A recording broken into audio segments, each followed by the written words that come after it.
حبايبنا طلاب الصف الثالث الاعدادي، اهلا بيكم. معكم مستر سيد صابر مدرس اللغه العربيه. ان شاء الله النهارده هناخد اول درس في النحو وهو درس المنادى. كوبايه الشاي بتاعتك وقلمك وكشكولك وتعالى ورايا. كلنا طبعا جهزنا دلوقتي كوبايه الشاي بتاعتك او كوبايه النسكافيه، القلم بتاعك، الكشكول، وتركز معايا علشان هنبدا في اول درس في المنهج عندنا في النحو وهو درس المنادى. طيب يعني ايه منادى يا مستر؟ قلنا ان هو اسم ظاهر. هو اسم ايه؟ ظاهر يذكر بعد أداة النداء بهدف التنبيه أو الاستدعاء. يعني أنت دلوقتي لو بابا قاعد في الصالة وحابب ينده عليك وهو قاعد في الصالة هيقول لك إيه؟ يا محمد أقبل. هو دلوقتي عمل إيه؟ عمل أسلوب نداء، بيقول لك يا محمد أقبل. هو بيعمل لك إيه دلوقتي؟ عملية استدعاء، وطبعا هتيجي جري. طيب إحنا عندنا أسلوب النداء بيبقى مكون من أداة النداء والمنادى. طيب أداة النداء دي اللي بتيجي في أول الأسلوب خالص زي يا، وبعدها بيجي المنادى اللي هو محمد. يبقى احنا دلوقتي المنادى عندنا هو اسم ظاهر بيجي بعد أداة النداء على طول. طيب إيه أدوات النداء عندنا؟ من أدوات النداء عندنا أي والهمزة. عندنا أي والهمزة ده بنادي بيهم على القريب، يعني لو حد قريب مني بستخدم أي والهمزة، زي ما أقول أي محمد أقبل أو محمد أقبل. طيب عندنا تاني حاجة هي يا للنداء القريب والبعيد. لما اجي اقول لك يا محمد اقبل انا بنادي على محمد لو كان قريب مني او حتى بعيد عني. طيب عندنا تالت حاجة ايا وهيا، ده للنداء البعيد، يعني لو حد بعيد عني انا بنادي عليه بقول له ايا محمد اقبل او هيا محمد اقبل. طيب دي كده معانا ادوات النداء، دي اول حاجة. طيب المنادى عندنا قلت لك هو اللي بيجي بعد أداة النداء على طول، وده طبعا بيبقى ليه أنواع، وده موضوع الدرس بتاعنا النهارده. طيب إيه هي بقى أنواع المنادى يا مستر؟ إحنا عندنا أول حاجة منادى معرب. منادى معرب وده بيتكون من منادى مضاف أو شبيه المضاف أو نكرة غير مقصودة. طيب والمنادى المبني هو نكرة مقصودة أو علم مفرد. طيب يعني إيه معرب ويعني إيه مبني؟ خليك معايا شوية وهقول لك وإحنا بنشرح الأمثلة. طيب تعالى معايا كده ناخد أول حاجة عندنا وهو المنادى المضاف والشبيه بالمضاف. طيب المنادى المضاف ده بيكون بعد أداة النداء أكتر من كلمة، بيكون أكتر من كلمة، بيبقى عندنا كلمتين بعد أداة النداء. بيبقى عندنا كام كلمة؟ بيبقى عندنا كلمتين. طيب بنفرق بينه وبين الشبيه المضاف إزاي؟ طيب خدها مني إن المنادى المضاف بيبقى كلمتين، منادى مضاف كلمتين، الكلمة التانية مضاف إليه. يبقى احنا دلوقتي اول نوع عندنا هو المنادى المضاف. المنادى المضاف ده بنعرفه ازاي؟ بيجي بعد اداه النداء كلمتين والكلمه الثانيه بتبقى مضاف اليه. طيب تعالى معايا كده في الامثله. لما اجي اقول لك يا طالب العلم اجتهد، ده اسلوب نداء. طيب فين اداه النداء؟ يا. طيب جه بعدها كام كلمه يا مستر؟ جه كلمتين، ادي اول كلمه ادي تاني كلمه. طيب انا قلت لك منادى مضاف كلمتين، الكلمه الثانيه مضاف اليه. طيب فين الكلمة التانية؟ العلم. هل العلم هنا مضاف إليه؟ هتقول لي اه. طب عرفت منين ان هي مضاف إليه؟ يا مستر أصل طالب نكرة والعلم معرفة، يبقى أهل علم والعلم مضافة للطالب فتبقى مضاف إليه. طيب يبقى ده عندنا كده منادى مضاف. طيب لما أجي أقول لك يا طالبي العلم اجتهدا، ده برضو أسلوب نداء. فين أداة النداء عندي؟ الياء. طيب أنا عايز أعرف دلوقتي نوع المنادى. عندي كام كلمة بعد أداة النداء؟ عندي كلمتين.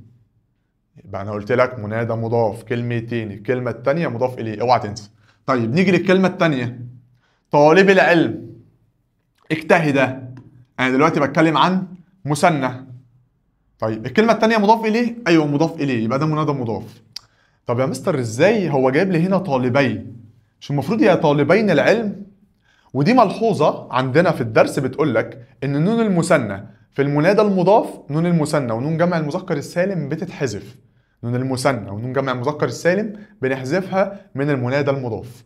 طيب أيا مهندس المصنع تقدم، فين هنا أداة النداء عندي؟ أيا. طيب جه بعد أداة النداء كام كلمة يا مستر؟ كلمتين، أدي واحد أدي اتنين. وانا قلت لك منادى مضاف كلمتين، الكلمه الثانيه مضاف اليه، هفضل اقول لك كل شويه عشان ما تنساش. طيب يبقى دلوقتي الكلمه الثانيه مضاف اليه، ده مهندسي نكره والمصنع معرفه، يبقى المصنع تتعرب عندي مضاف اليه. طيب يبقى ده نوع منادى مضاف. طيب أطلابنا اجتهدوا في دراستكم. طيب فين أداة النداء هنا؟ الهمزة. طيب يا مستر ازاي طلابنا هنا منادى مضاف؟ دي كلمة واحدة. طيب تعالى معايا كده، أنا لما بقول لك طلابنا، لما بقول لك طلابنا، أنا عندي فين المنادى؟ المنادى عندي طلاب. المنادى عندي إيه؟ طلاب. طيب يا مستر النا اللي في طلاب دي بنعربها إيه؟ أي ضمير عندنا بيتصل باسم بنعربه إيه؟ ضمير متصل مبني في محل جر مضاف إليه. معنى كده إن الضمير ده مضاف إليه؟ أيوه. يبقى معنى كده إن إحنا عندنا كلمتين يعتبر بس جايين لي في كلمة واحدة، اللي هو المنادى اللي هو طلاب، والنا اللي هو الضمير. طيب يبقى عندنا هنا المنادى نوع مضاف. يعني يا مستر لو جاب لي اي كلمه فيها ضمير متصل منادى بتبقى كده نوعها مضاف؟ ايوه بيبقى نوعها مضاف. طيب يبقى احنا دلوقتي قلنا ان المنادى المضاف بيبقى كام كلمه؟ بيبقى كلمتين. بيبقى كام كلمه؟ بيبقى كلمتين. الكلمه الثانيه مضاف اليه. طيب ركزوا معايا كده.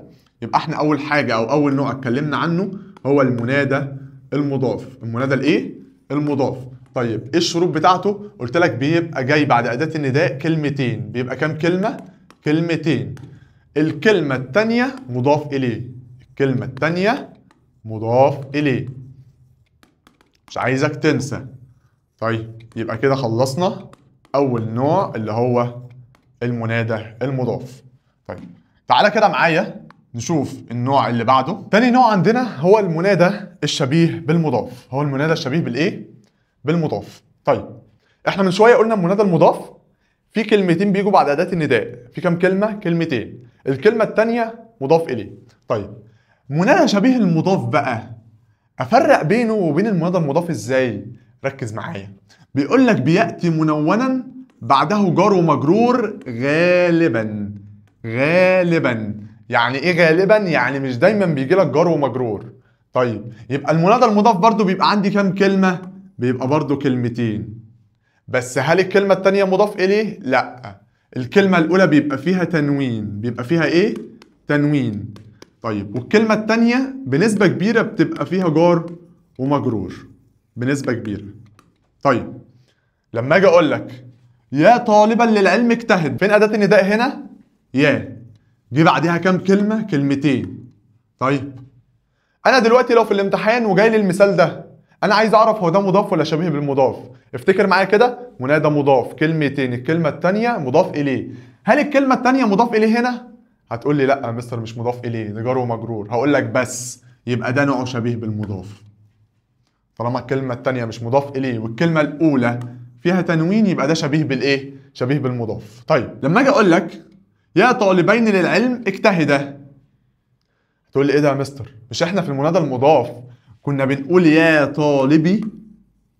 اشمعنى هنا قلنا طالبين؟ اقول لك خد بالك، انا قلت لك في المضاف احنا بنحذف النون بتاعت المثنى، وفي جمع المذكر السالم النون بتاعت جمع المذكر السالم بنحذفها في المنادى المضاف، بس في الشبيه المضاف مش بنحذف نون المثنى. طيب يبقى ده دلوقتي عندي كلمتين بعد اداه النداء، ادي طالبين وادي للعلم.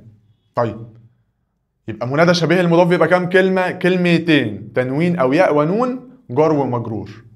يبقى احفظ معايا، منادى مضاف كلمتين، الكلمة التانية مضاف إليه. شبيه المضاف كلمتين، تنوين أو ياء ونون جار ومجرور. طيب ركز معايا كده. يا طالبين للعلم أدي كلمتين، الكلمة الأولى فيها ياء ونون؟ والكلمة التانية جار ومجرور؟ أيوه، يبقى ده نوع شبيه المضاف. طيب يا عاملا بالمصنع اتقن عملك، فين اداه النداء هنا؟ يا. جاي بعد اداه النداء كام كلمه؟ كلمتين، ادي واحد ادي اتنين. طيب الكلمه الثانيه مضاف اليه؟ لا، طالما الكلمه الثانيه مش مضاف اليه وجت جار ومجرور يبقى ده نوع شبيه المضاف. برافو عليك، انت كده بدات تفهم. طيب اي مطالبين بالحريه اسعوا لتحقيقها، فين اداه النداء عندي هنا؟ اي. طيب جاي بعدها كام كلمه؟ جاي كلمتين، ادي واحد ادي اتنين. قلت لك لما تشوف الكلمة التانية جار ومجرور والكلمة الأولانية فيها تنوين أو ياء ونون وأنت مغمض ده شبيه بالمضاف. طيب ركز معايا. طيب الملاحظه اللي انا لسه بقول لك عليها من شويه، وانا بقول لك هنا خلي بالك تحذف نون المثنى. تحذف نون الايه؟ المثنى. وجمع المذكر السالم من المنادى المضاف. من المنادى الايه؟ من المنادى المضاف. زي لما اجي اقول لك يا طالب العلم اجتهدا، او يا طالب العلم اجتهدوا. هنا انا بكلم مثنى صح؟ فين النون بتاعت المثنى؟ اتحذفت. طب ليه؟ لان ده منادى مضاف. طيب هنا يا طالب العلم اجتهدوا برضو ده جمع مذكر. طب انا عرفت منين ان ده جمع وده مثنى؟ هنا في الف الاثنين بنتكلم عن المثنى، وهنا في واو الجماعه احنا بنتكلم عن جمع المذكر السالم. يبقى ملحوظه مهمه جدا، خلي بالك، لان هو ممكن يجيب لك سؤال في الامتحان ويدي لك جمله ويقول لك حولها لمثنى، ولما تيجي تحولها لمثنى وتضيف النون هتلاقي نفسك ناقص نص الدرجه. خلي بالك من الملاحظات اللي عندنا. طيب تاني ملاحظه عندنا بتقول لك ان الاسماء الخمسه، طبعا انت عارف الاسماء الخمسه اللي هي اب واخ وحم وفو وزو. قال لك ايه بقى؟ قال لك اذا قصد نداؤها، يعني انا لو قصدت ان انا نادي حد من الاسماء الخمسه دي، قال لك لا تاتي الى على صوره المنادى المضاف. يعني ايه؟ يعني من الاخر كده اول ما تشوف اسم من الاسماء الخمسه جاي لك في اي مثال منادى وانت مغمض، ده منادى مضاف. طيب الملاحظه اللي بعد كده بتقول لك اذا اضيف المنادى الى ياء المتكلم، اذا اضيف المنادى الى ياء المتكلم كانت علامه نصبه الفتحه المقدره. خلي بالك من الملاحظات. طيب لما اجي اقول لك يا صاحبي لا تجادل كثيرا، فين هنا اداه النداء؟ يا. جه بعديها كلمه واحده صح؟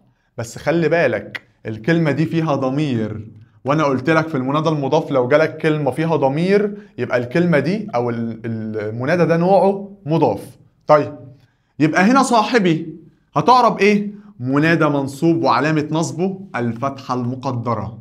الفتحه الايه؟ المقدره. طيب ليه الفتحه المقدره يا مستر؟ علشان المنادى جه في اخره ياء المتكلم. طيب الملاحظه اللي بعد كده بيقول لك ان الشبيه بالمضاف، خلي بالك الشبيه بالمضاف لو جه مثنى او جمع مذكر ما بنحذفش منه النون. يبقى النون منادى مضاف نحذفها، شبيه المضاف ما بنحذفهاش. لما اجي اقول لك ايا باحثين عن الحق لا تمل، ايا اداه النداء، باحثين عن الحق. طيب هقول لك ده نوعها ايه؟ هتقول لي يا مستر عن الحق جار ومجرور ودي فيها ياء ونون تبقى شبيه المضاف على طول. هقول لك شاطر. طيب هنا النون اتحذفت؟ لا ما اتحذفتش. ليه؟ علشان ده شبيه المضاف. طب لو مضاف كانت اتحذفت. طيب المثال التاني بيقول لك اي مطالبين بالحريه اسعوا لتحقيقها. خلي بالك جه كام كلمه بعد اداه النداء؟ كلمتين. ادي كلمه ادي التانيه. التانيه جار ومجرور؟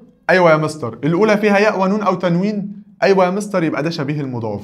بس خلي بالك هو النون هنا موجوده. يبقى انت تخلي بالك ان الملاحظه بتقول لك ان النون في شبيه المضاف ما بتتشالش ما بتتحذفش. طيب نكمل. يبقى احنا كده اتكلمنا دلوقتي، تعالى كده نراجع على اللي احنا قلناه لحد دلوقتي. احنا قلنا او اتكلمنا عن المنادى المضاف والمنادى شبيه المضاف. طيب افرق بينهم ازاي؟ قلت لك على حاجه جميله قوي تحفظها. قلت لك منادى مضاف ده بيبقى كام كلمه؟ بيبقى كلمتين. بيبقى ايه؟ كلمتين. والكلمه الثانيه مضاف اليه. الكلمه الثانيه مضاف اليه. طيب شبيه المضاف كلمتين برضو. شبيه المضاف بيبقى كلمتين بس الكلمه الاولى فيها تنوين او ياء ونون، والكلمة التانية بتبقى جار ومجرور. يبقى أنا دلوقتي بفرق بين المضاف والشبيه المضاف إزاي؟ منادى مضاف بيبقى كلمتين، الكلمة التانية مضاف إليه. شبيه المضاف كلمتين تنوين أو ياء ونون جار ومجرور. طيب ده كده اللي احنا خدناه لحد دلوقتي. طيب الملاحظات اللي احنا اتكلمنا فيها، اول ملاحظه اتكلمنا فيها هي نون المثنى ونون جمع المذكر السالم. قلت لك لو جولك في المضاف بنحذفهم. طب لو جم في شبيه المضاف مش بنحذفهم. طيب نكمل نخش على النكره غير مقصوده. طيب احنا لحد دلوقتي احنا بنتكلم في المعرب نتكلم في المنادى المعرب، وهقول لك بعد شويه يعني ايه معرب. طيب هنتكلم دلوقتي عن منادى نكره غير مقصوده، وهقول لك هنعرفها ازاي. طيب قال لك ان المنادى النكره غير المقصوده ده بيبقى اسم معرب منصوب يقع بعد اداه النداء ولا يقصد نداء شخص معين. يعني النكره غير المقصوده دي هي بتبقى كلمه واحده، كلمه نكره بتيجي بعد اداه النداء، مش بقصد ان انا انده على حد معين. طيب خليك مكمل معايا. يبقى احنا دلوقتي بنتكلم عن نكره غير المقصوده، تعالى ناخد عليها امثله ونشوف. يبقى النكره المقصوده بتبقى كام كلمه؟ كلمه واحده. طيب لما اجي اقول لك يا طالبا اجتهد، فين اداه النداء؟ يا. جه بعديها كام كلمه؟ اهي كلمه واحده، طالبا. خدها قاعده واحفظ معايا. نكره غير مقصوده كلمه منصوبه. نكره غير مقصوده كلمه منصوبه. طيب يعني ايه نكره غير مقصوده كلمه منصوبه؟ تعالى معايا. يا طالبا اجتهد، هتبص كده بعد اداه النداء ده جه كلمه واحده يا مستر. طيب كلمه واحده تبقى نكره غير مقصوده. طب تعالى بص كده للكلمه فيها تنوين، هتقول لي هقول لك تبقى نكره غير مقصوده. طيب ركز معايا. يا طالبين اجتهدا، في كام كلمه بعد اداه النداء؟ كلمه واحده، يا طالبين. طيب فيها تنوين؟ تقول لي لا. طب فيها ياء ونون؟ هتقول لي هقول لك ما هو ده من النصب، دي من علامات النصب ان هي منصوبه بالايه؟ منصوبه بالياء. طيب لاني بتكلم هنا عن مثنى، يبقى دي نكره غير ايه؟ غير مقصوده. طب لما اجي اقول لك يا مهندسين اجتهدوا، كم كلمه جت بعد المنادى؟ بعد اداه النداء كلمه واحده. الكلمه دي فيها تنوين؟ لا ما فيهاش. طب فيها ياء ونون؟ فيها ياء ونون. قلت لك يبقى تنفع، لان انا قلت لك نكره غير مقصوده كلمه منصوبه. يعني ايه كلمه منصوبه؟ يعني فيها تنوين او فيها ياء ونون. طيب اي عاملين اتقنوا عملكم، او اي عاملين، اي عاملين اتقنوا عملكم. طيب انا هنا بتكلم عن مين؟ بتكلم عن جمع، صح؟ جمع مذكر سالم. طيب جمع المذكر السالم بينصب بايه؟ بينصب بالياء. يبقى اي هنا اداه النداء يجي بعدها كام كلمه؟ كلمه واحده. طب الكلمه دي منصوبه، ابص كده ما فيهاش تنوين بس فيها ياء ونون، تبقى نكره غير مقصوده. يبقى نكره غير مقصوده كلمه منصوبه. اتفقنا؟ طيب يبقى احنا دلوقتي علشان بس ما تتوهش مني، يبقى احنا دلوقتي اتكلمنا عن المنادى المعرب. المنادى الايه؟ المعرب. وقلنا ان في منه كام نوع؟ 3: المضاف، وشبيه المضاف،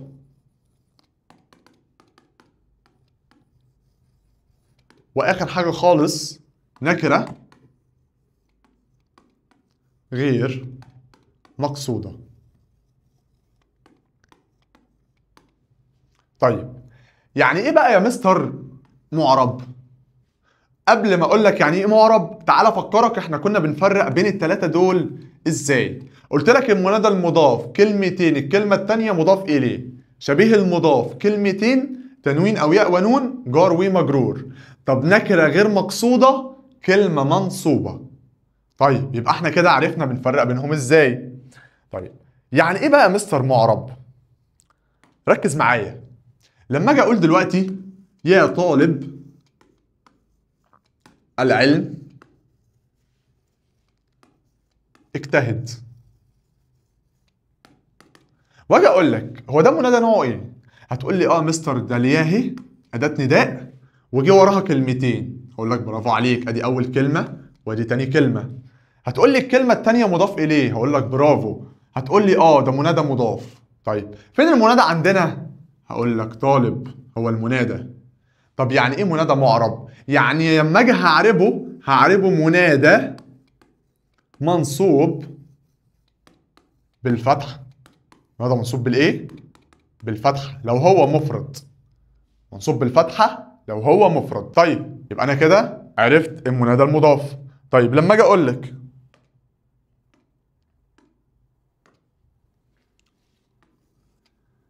يا طلابا أو يا طالبا، يا طالبا، يا طالبا للعلم اجتهد. واجي اقول لك هو ده نوعه ايه؟ هتقول لي والله يا مستر ده اداه النداء اهي، وجي وراها كلمتين، ادي اول كلمه وادي تاني كلمه. طيب تاني كلمه مضاف اليه؟ لا دي جار ومجرور، يبقى نوع شبيه المضاف. انت كده بقيت شاطر. طيب فين المنادى؟ طالبا. طيب هاجي اعربه، هعربه ايه؟ منادى منصوب بالفتحه. مستر ما احنا مش اعربنا من شويه المنادى المضاف برضو منادى منصوب بالفتحه؟ اقول لك استناني بقى. طيب يبقى انا دلوقتي شبيه المضاف اعربت المنادى بتاعه ايه؟ منادى منصوب بالفتحه لو هو مفرد. طب لو جمع او مثنى منصوب بالياء. طيب تعالى معايا، لما اجي اقول يا طالبا اجتهد. طيب واجي اقول لك هو نوع المنادى هنا ايه؟ هتقول لي اداه النداء جه بعدها كلمه واحده. طب الكلمه دي فيها تنوين او ياء ونون؟ فيها تنوين، وانا من شويه قلت لك نكره غير مقصوده كلمه منصوبه. طيب يبقى دي نكره غير مقصوده. فين المنادى يا معلم؟ طالبا. تعالى يا عم طالبا كده، انت المنادى ايوه منادى منصوب بالفتحه برضه. منصوب بالفتحه ماشي، خلينا معاك يا مستر للاخر. يبقى انا دلوقتي المنادى بتاع المضاف والشبيه بالمضاف والنكره غير مقصوده اعربت منادى منصوب بالفتحه لو هو مفرد. طب لو هو مثنى او جمع منادى منصوب بالياء. طيب تعالى بقى معايا كده نخش على الجزء الثاني اللي هو المنادى المبني. طب يعني ايه مبني يا مستر؟ هقول لك دلوقتي. طيب النكره المقصوده من شويه انا كنت بقول لك نكره غير مقصوده، انا مش بقصد ان انا انده على حد بعينه. يعني انا لو قاعد قدام 20 طالب او 30 طالب وجيت قلت له يا طالبا اقبل، فانا دلوقتي مش بنادي على حد معين، مش بنادي على حد معين. طيب النكره المقصوده انا بنادي على حد انا قصده بعينه. تقول يا مستر قصده بعينه ومش قصده بعينه؟ طب انا في الامتحان المفروض ان انا اعرف اللي حاطط الامتحان او حاطط السؤال هو قاصد اناديله ولا مش قاصد اناديله. هقول لك لا، مش هتتعرف كده يا معلم. تعال وانا اقول لك. طيب النكره المقصوده لما اجي اقول لك يا طالب اجتهد، من شويه انا قلت لك نكره غير مقصوده كلمه منصوبه. طيب يا طالب اجتهد كم كلمه؟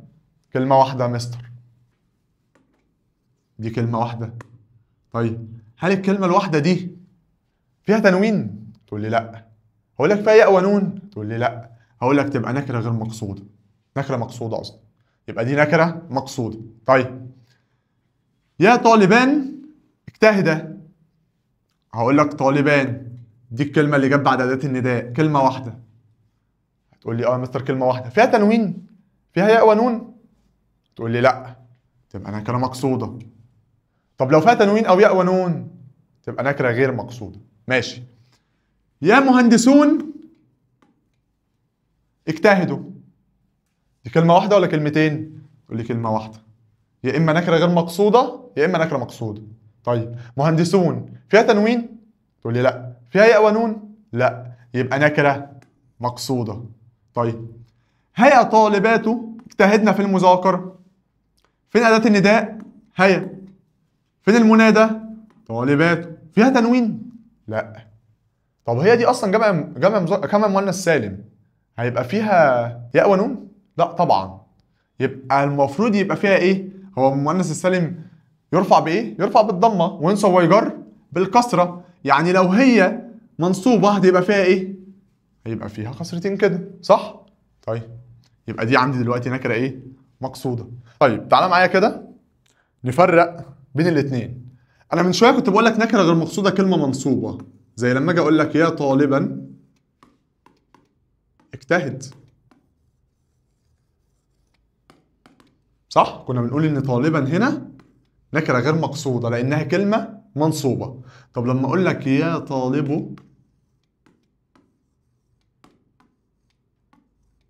اجتهد، الاولى قلنا هي نكره غير مقصوده. طب والتانية؟ التانية يا مستر دي ما فيهاش تنوين ولا فيها ياء ونون، يبقى دي نكرة مقصودة. يبقى النكرة المقصودة هي كلمة بتيجي مرفوعة، كلمة بتيجي مرفوعة فيها علامة من علامات الرفع. طب هنا علامة الرفع جاية الضم، طب هنا علامة الرفع جاية الألف، علامة الرفع هنا جاية الألف. طيب يلا نكمل. احنا قلنا دلوقتي ان انا لما اجي اقول يا طالبا اجتهد، انا هنا في كام كلمة بعد الأداة؟ كلمة واحدة. تمام؟ طيب الكلمة دي جه فيها تنوين او ياء ونون؟ اه يا مستر جه فيها تنوين، يبقى دي نكرة غير مقصودة. طب هنا يا مستر في كلمة واحدة بس ما جاش تنوين او ياء ونون، يبقى دي بقى نكرة ايه؟ نكرة مقصودة. طب يا مستر انا اعرفهم ازاي في الامتحان؟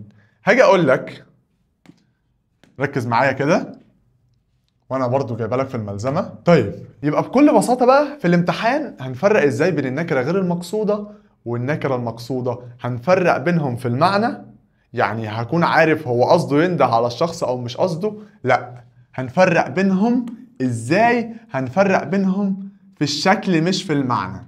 يبقى احنا هنفرق بين الاتنين في الشكل مش في المعنى. يعني لو المنادى منصوب هيكون نكره غير مقصوده. طب يعني ايه منصوب؟ يعني فيه تنوين او ياء ونون. ولو المنادى ما ظهرش فيه علامة نصب هيكون نكرة مقصودة. طب زي ايه؟ لما اجي اقول لك يا مسلمين اتحدوا، يا مسلمون اتحدوا، فين هنا الكلمة اللي ظهر فيها علامة نصب؟ هي مسلمين. طيب دي كلمة واحدة وجاية بعد أداة النداء، تبقى نكرة غير مقصودة، لأن أنا محفظك وقايل لك نكرة غير مقصودة كلمة منصوبة. طيب يبقى دي ظهر فيها علامة النصب، تبقى نكرة غير مقصودة. طب مسلمون هل ظهر فيها علامة من علامات النصب؟ هتقول لي لا، ده واو ونون، ده علامة رفع، فالواو لأنه جمع مذكر سالم. أقول لك برافو عليك، كده أنت تعرف تفرق بين الاتنين. يبقى بنفرق بين النكرة المقصودة وغير مقصودة إزاي؟ غير مقصودة كلمة منصوبة، كلمة منصوبة فيها تنوين أو ياء ونون، يعني بيظهر فيها علامات النصب.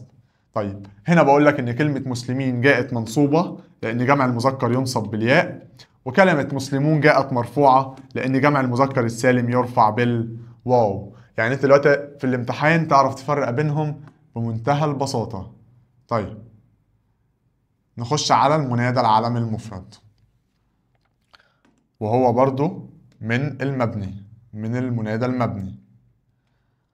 طيب انا لحد دلوقتي يا مستر عمال تقول لي مبني وعلم مفرد ونكره مقصوده من المبني، ويعني ايه مبني اصلا؟ هخلص العلم المفرد واقول لك يعني ايه مبني. طيب المنادى العلم المفرد هو كلمه واحده برضو، بس بتكون اسم شخص او بلد، اسم شخص او ايه؟ او بلد، ويبنى على ما يرفع به. يعني ايه بقى الكلام ده؟ ركز معايا. لما اجي اقول لك يا علي اقبل، جه كام كلمه بعد الاداه؟ كلمه واحده. علي اسم شخص؟ ايوه اسم شخص، يبقى ده منادى علم مفرد. منادى علم مفرد، عرفت منين؟ بعد اداه النداء جت كلمه اسم شخص. طيب لما اجي اقول لك اي محمدان اجتهدا، جه كام كلمه بعد اداه النداء؟ كلمه واحده. اسم شخص؟ تقول لي ايوه اسم شخص، يبقى ده علم مفرد، بس اسم الشخص هنا مثنى عادي، ما هو مش شرط يجيبه لك مفرد. طيب أخالدون اسعوا في طلب العلم، فين أداة النداء هنا؟ الهمزة.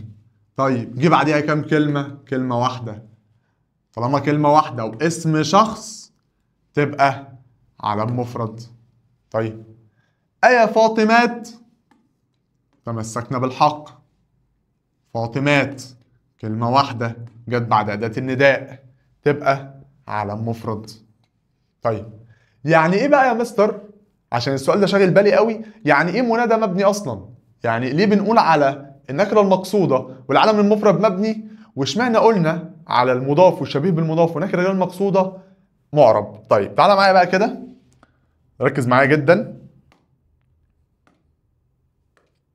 في الأمثلة اللي أنا هقول لك عليها.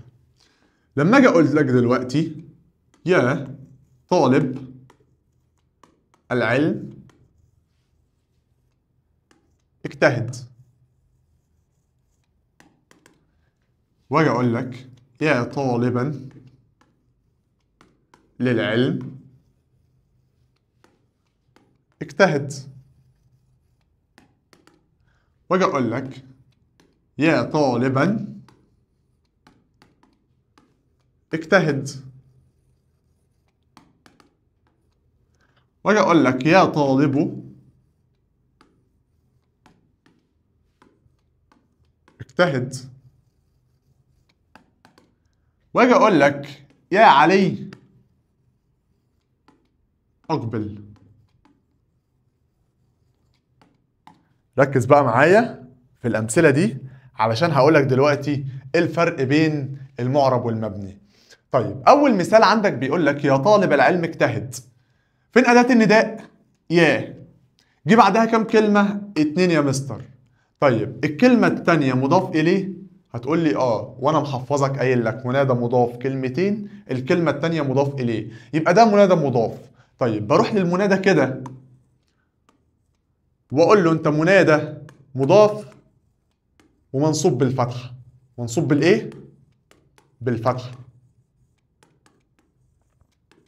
طيب يا طالبا للعلم اجتهد. في كام كلمه جت بعد اداه النداء؟ كلمتين، ادي واحد ادي اتنين. طيب هل الكلمه الثانيه مضاف اليه؟ هتقول لي لا دي جار ومجرور. طب والكلمه الاولى؟ هتقول لي الكلمه الاولى فيها تنوين. طيب طالما جار ومجرور وتنوين يبقى وانت مغمض ده شبيه المضاف، يبقى جيب المنادى كده ويبقى منادى منصوب بالفتحة.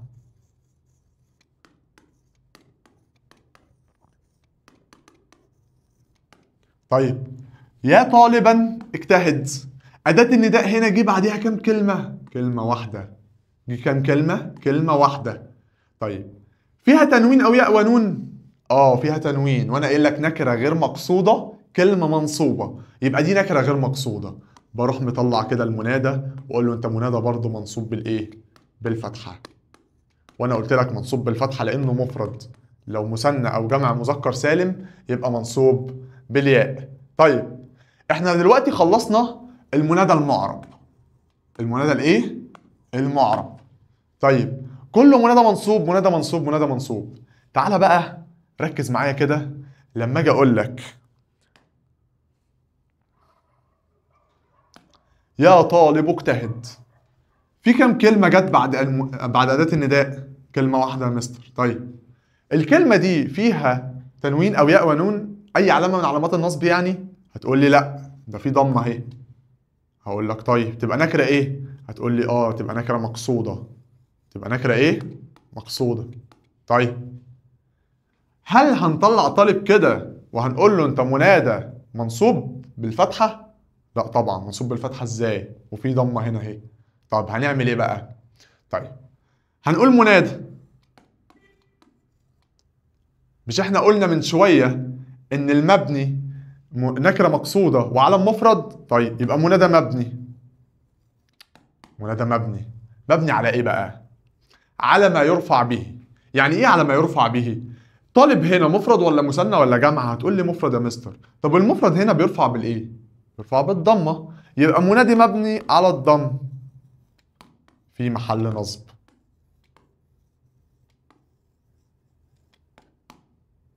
طيب تعالى معايا كده. يا علي اقبل. يا علي ايه؟ اقبل. طيب في كام كلمة جنب أداة النداء؟ كلمة واحدة. كلمة واحدة. طيب الكلمة الواحدة دي اسم شخص؟ أيوه اسم شخص علي، يبقى ده علم إيه؟ علم مفرد. هطلع كده علي. هل هقول له أنت منادى منصوب بالفتحة؟ لا. ليه مش منادى منصوب بالفتحة؟ لأنه مبني زي النكرة المقصودة، فهقول ده منادى مبني. طب مبني على إيه؟ مبني على ما يرفع به. يعني من الاخر كده احفظها، نكره مقصوده علم مفرد، نروح نشوف مرفوع بايه ونروح نبني عليه. نروح نشوف مرفوع بايه ونبني عليه. علي مفرد ولا مثنى ولا جمع؟ قول لي علي مفرد اكيد، يبقى مبني على الضم في محل نصب. يبقى انت دلوقتي عرفنا الفرق بين المعرب والمبني، او عرفنا يعني ايه معرب ويعني ايه مبني. طب تعالى كده معايا نطلع تاني للنكرة المقصودة. طيب النكرة المقصودة هنا بقول لك يا طالب اجتهد، كلمة واحدة جت بعد أداة النداء. طيب الكلمة الواحدة دي فيها علامة من علامات النصب، تنوين أو ياء ونون؟ هتقول لي لا مفيش أي علامة، يبقى نكرة مقصودة. طب لما أجي أعربها إيه؟ قلت لك بنروح نشوف هي مرفوعة بإيه. هي طالب دي مفرد ولا مثنى ولا جمع؟ هتقول لي مفرد. طب والمفرد بيرفع بالإيه؟ بالضمة، يبقى منادى مبني على الضم في محل نصب. طيب يا طالبان اجتهدا، كم كلمة؟ كلمة واحدة. هل فيها علامة من علامات النصب؟ تنوين أو ياء ونون؟ هقول لك لأ، ده ألف ونون مثنى. طيب رفع يعني، يبقى منادى مبني على إيه؟ على الألف. ليه؟ لأنه مثنى في محل نصب. طيب يا مهندسون اجتهدوا، كلمة واحدة، فيها علامة من علامات النصب؟ لأ، يبقى نكرة مقصودة. طيب لما اجي اعرب المهندسون او اعرب مهندسون بقول له منادى مبني. مهندسون ده جمع مذكر سالم؟ ايوه. يرفع بالايه؟ يرفع بالواو، يبقى مبني على الواو في محل نصب. طيب هيا طالبات اجتهدنا في المذاكره، فين الكلمه؟ اهي. في علامه من علامات النصب؟ لا. طب وهنا دي جمع مؤنث سالم. طب لو جمع مؤنث سالم وهتبقى منصوبه هيبقى في ايه؟ هيبقى في كسرتين، في كسره يعني ان هو ينصب ويجر بالكسره. طيب ده في ضمه هنا يا مستر يعني مرفوعه، يبقى مش نكره غير مقصوده. طيب لما اجي اعربها هقول منادى مبني على الضم. منادى مبني على الضم في محل ايه؟ في محل نصب. طب مبني على الضم ليه؟ لانها جمع مؤنث سالم ترفع بالضم. طيب نرجع كده تاني للعلم المفرد. طيب لما اجي اقول لك يا علي اقبل، هتقول لي اه دي كلمه واحده جت بعد اداه النداء اسم شخص، يبقى ده نوع علم مفرد. طب اجي اعربه ايه؟ منادى مبني على الضم. طب ليه الضم؟ لان علي ده مفرد يرفع بالضمه، عشان كده قلنا مبني على الضم في محل نصب. طب لما اجي اقول لك اي محمدان اجتهدا، تقول لي اه دي كلمه واحده جت بعد اداه النداء. طيب اجي اعربها منادى مبني على الالف. ليه الالف؟ لانه مثنى، محمدان مثنى في محل نصب. طيب أخالدون اسعوا في طلب العلم، فين أداة النداء؟ الهمزة. جه بعديها كلمة واحدة اسم شخص؟ أيوه اسم شخص. طيب مفرد ولا مثنى ولا جمع؟ تقول لي ده جمع، والجمع جمع مذكر سالم يرفع بالواو. بقول منادى مبني على الواو في محل نصب. أيا فاطمات تمسكنا بالحق. أيا فاطمات تمسكنا بالإيه؟ بالحق. فاطمات هنا فيها علامة من علامات النصب؟ لا، عشان كده قلنا نكرة مقصودة. طيب لما أجي أعربها أقول لك منادى مبني على الضم في محل إيه؟ في محل نصب. يعني من الآخر كده النكرة المقصودة والعلم المفرد بنروح نشوف مرفوع بإيه ونروح نبني عليه. يعني لو علامة رفعه الضمة بنقول مبني على الضم، علامة رفعه الألف بنقول مبني على الألف، علامة رفعه الواو بنقول مبني على الواو. عرفنا دلوقتي الفرق بين المعرب وبين المبني. طيب يبقى احنا دلوقتي عرفنا الفرق بين الاتنين. طيب يلا نكمل. هنخش على الجزء التاني من الدرس، وعندنا حاجة اسمها نداء ما فيه ال. نداء ما فيه ال. طيب ركز معايا كده. يعني ايه بقى نداء ما فيه ال؟ يعني في الامتحان هيجيب لك كلمة الطالب او الطالبة، او يجيب لك اي كلمة فيها الف ولام ويقول لك اعملها لي في اسلوب نداء. اعملها لي في اسلوب ايه؟ نداء. طيب احنا عندنا كم طريقة للموضوع ده؟ عندنا طريقتين. اول طريقة بنأتي قبل المنادى بأيها للمذكر وأيتها للمؤنث. يعني الطالب هنا لو أنا عايز أحطه في أسلوب نداء أجيب أيها. أجيب إيه؟ أيها. طيب الطالبة مؤنث أجيب أيتها. ماشي، يبقى دي أول طريقة عندي. ويصبح المنادى هو أي أو أية والاسم بعدهما يعرب نعتا. يعني إيه بقى الكلام ده كله؟ تعالى معايا على المثال نشوف الموضوع ده. قلت لك إحنا لو عايزين ننده اسم فيه ألف ولام، لو هو مذكر أول طريقة عندنا بنجيب أيها. طيب جبنا أيها، فين أداة النداء؟ يا. طب أيها، أيها عندي هنا بتتقسم لحاجتين، أي والها. أي هنا هو المنادى، أي هنا هو المنادى، والها دي بنقول للتنبيه، والها دي بنقول عليها للتنبيه، زائدة للتنبيه. والطالب هنا يعرب نعت. يبقى أنا دلوقتي لو جه قال لي أنا عايز الطالب تحط في أسلوب نداء، أول حاجة بجيب أيها المذكر أو أيتها للمؤنث. طب لما أدخله دلوقتي في أسلوب النداء، فين أداة النداء عندي؟ الياء اهي، دي حرف نداء مبني على السكون. طيب أيها، قلت لك أيها دي بتتقسم، بتبقى أي وهي المنادى مبني على الضم في محل نصب، وهقول لك ليه، وهذه زائدة للتنبيه. طيب الطالب قلنا بتعرب نعت مرفوع بالضمة. طيب يبقى ده أول مثال عندي لو الكلمة مذكر. طب لو هي مؤنث زي الطالبة بجيب أيتها، ما ينفعش أجيب بقى أيها، بجيب أيتها. طيب يبقى عندي فين أداة النداء؟ يا. طب أيتها عندي زيها زي أيها بالظبط، بتتقسم لأيت والها للتنبيه، وأيت دي هي اللي بتبقى المنادى. والطالبة عندي تعرب إيه؟ تعرب نعت. يبقى أنا أول حاجة عندي علشان أنادي على اسم فيه ألف ولام عندي طريقتين. أول طريقة بستخدم أيها للمذكر وأيتها للمؤنث. طب أنا دلوقتي استخدمت أيها للمذكر أو استخدمت أيها، بيبقى فين المنادى لما أقول يا أيها الطالب؟ بيبقى أي، المنادى بيبقى أي، والهاء بتبقى زائدة للتنبيه. طب والطالب يعرب إيه؟ يعرب نعت. زيها هنا زي المذكر بالظبط، يا حرف نداء مبني على السكون، أيتها أيت هي المنادى مبني على الضم في محل نصب، يبقى هو مبني وهقول لك ليه بعد شوية. والهاء قلنا للتنبيه. طب والطالبة نعت مرفوع وعلامة رفعه الضمة. دي حاجة ثابتة، يعني لو جه قال لك في الامتحان دخل لي التلميذ في أسلوب نداء هتعمل نفس الخطوات، هنقول يا أيها التلميذ، فين المنادى؟ أي، والها زائدة للتنبيه. طب والتلميذ نعت مرفوع. طيب خلي بالك بقى من ملحوظة مهمة جدا، انت شايفني عمال اقول لك ان اي واي منادى مبني على الضم في محل نصب. طب ليه منادى مبني على الضم؟ بص بقى، اي او ايت اذا قصد نداؤهما فهما منادى نكرة مقصودة. تاني، اي وايت اللي هما في ايها او ايتها، لو انا قصدت اناديهم فهم بيبقوا نكرة مقصودة، والنكرة المقصودة انا قايل لك ان هي مبني، فعلشان كده قلنا منادى مبني على الضم في محل ايه؟ في محل نصب.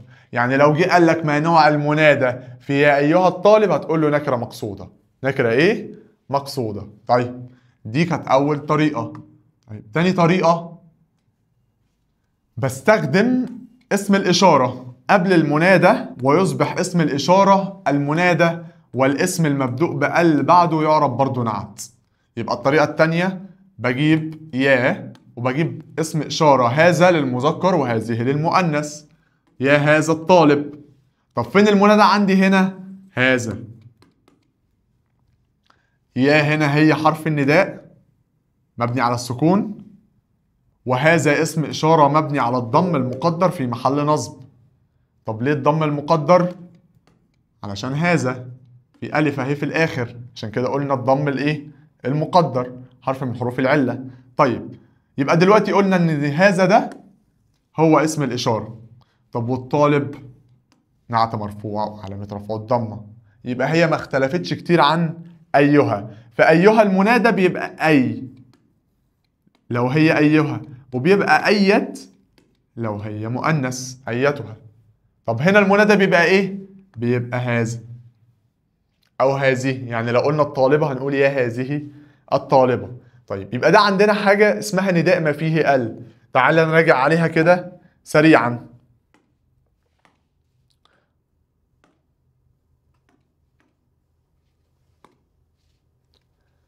قلت لك احنا عندنا حاجة اسمها نداء ما فيه ال.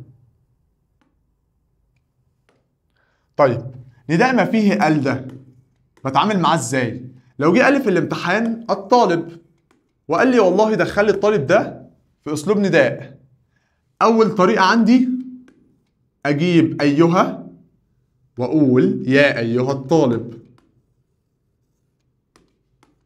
يا ايها الطالب. طيب واجي اسالك واقول لك فين اداة النداء؟ تقول لي يا. فين المنادى؟ هتقول لي المنادى هنا هيبقى اي، هو المنادى. والهادي قلت لك بتبقى اسمها للتنبيه، ها زائدة للتنبيه. والطالب يا رب نعت مرفوع بالضمة. طيب الطريقة التانية بروح استخدم اسم الإشارة هذا، بقول يا هذا الطالب. بس خد بالك من حاجة، ان انت لما بتستخدم هذا بيبقى هذا ده هو المنادى، يبقى هذا ده عندي هو المنادى، والطالب يعرب نعت. طيب ده كده لو الطالب. طب انا يا مستر لو جاب لي كلمة مؤنث، هو نفس كل حاجة، بس اللي بنغيره ايتها وبنغير هذا بنخليها هذه. يعني لو جه قال لي الطالبة، دخلها لي والله في اسلوب نداء، هقول ايه؟ يا ايتها الطالبة، او يا هذه الطالبة. طيب تعالى كده نطلع المنادى. فين أداة النداء؟ يا. فين المنادى هنا؟ أيت، هي المنادى. والها قلت لك زائدة للتنبيه. والطالبة يا مستر نعت مرفوع بالضمة. طيب يا هذه الطالبة، يا أداة نداء، هذه هي المنادى، منادى مبني على الضم أو اسم إشارة مبني على الضم. طيب الطالبة نعت مرفوع بالضمة. يبقى احنا دلوقتي عرفنا لو جاب لي كلمة فيها ألف ولام وقال لي دخلها لي في أسلوب نداء، عرفنا بنعملها إزاي. آخر حاجة عندنا هي اسمها نداء لفظ الجلالة. عندنا نداء لفظ الجلالة اللي هو الله في شكلين. في كام شكل؟ في شكلين.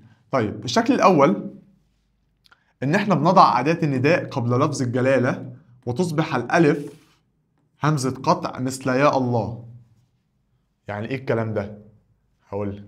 طب والتاني نحذف أداة النداء خالص وبنعوض عنها بميم مشددة في آخر لفظ الجلالة مثل اللهم.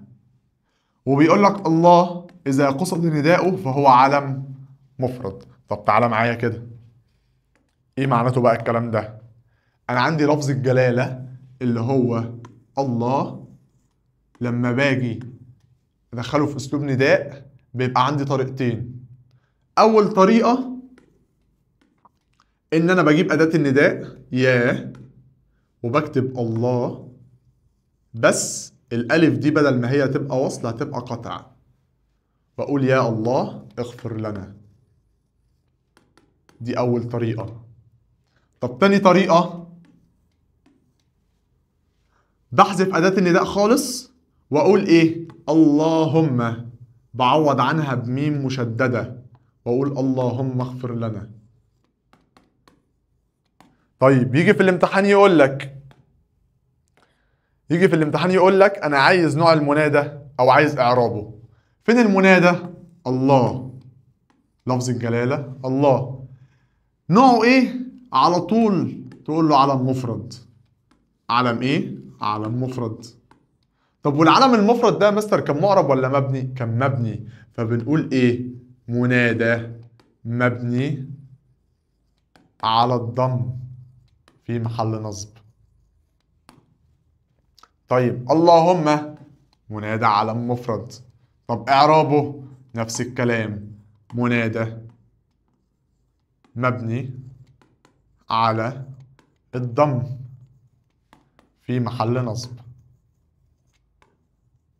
يبقى نداء لفظ الجلالة عندي كم طريقة؟ طريقتين، يا إما أجيب أداة النداء وأجيب الله بس بدل ما تبقى همزة وصل تبقى، أو يبقى بدل ما يبقى ألف وصل يبقى بدل ما يبقى ألف وصل يبقى قطع. طيب وتاني حاجة أشيل خالص أداة النداء وأعوض عنها بميم مشددة وأقول اللهم اغفر لنا. طيب يبقى دي كده عندي الطريقتين بتوع لفظ الجلالة. ده المثال عندك اهو، يا الله اغفر لنا. الله منادى مبني على الضم في محل نصب، ونوع المنادى هنا قلت لك ايه؟ علم مفرد. طب اللهم اغفر لنا، اللهم هنا هو المنادى، منادى مبني على الضم في محل نصب برضو، ونوع المنادى ايه؟ علم مفرد. طيب الملاحظة اللي بعد كده بتقول لك ان هو يجوز حذف أداة النداء. يعني اقدر ان انا اعمل اسلوب نداء من غير اداه نداء. طب لما اقول لك محمد قاطع والديك، طب انا هحذف اداه النداء ليه؟ علشان المنادى او الشخص اللي هناديله ده بيبقى قريب مني، فمش محتاج ان انا اقول له يا محمد اقبل. هو لو قاعد قدامي اقول له محمد اقبل من غير اداه نداء. فهنا محمد قاطع والديك، مفيش هنا اداه نداء، بس انا عارف ان ده اسلوب نداء. طيب منادى مبني على الضم في محل نصب ليه؟ لان محمد اسم شخص نوعه علم مفرد، والعلم المفرد بيبقى مبني، عشان كده قلت منادى مبني على الضم في محل ايه؟ في محل نصب. طيب يبقى احنا كده وصلنا لاخر حاجه معانا في درس المنادى النهارده، واستنوا ان شاء الله فيديو حل الاسئله على المنادى. بس اهم حاجه تشترك في القناه وتفعل الجرس عشان اول ما الفيديو ينزل يوصل لك. اشوفكم على خير الدرس الجاي، سلام.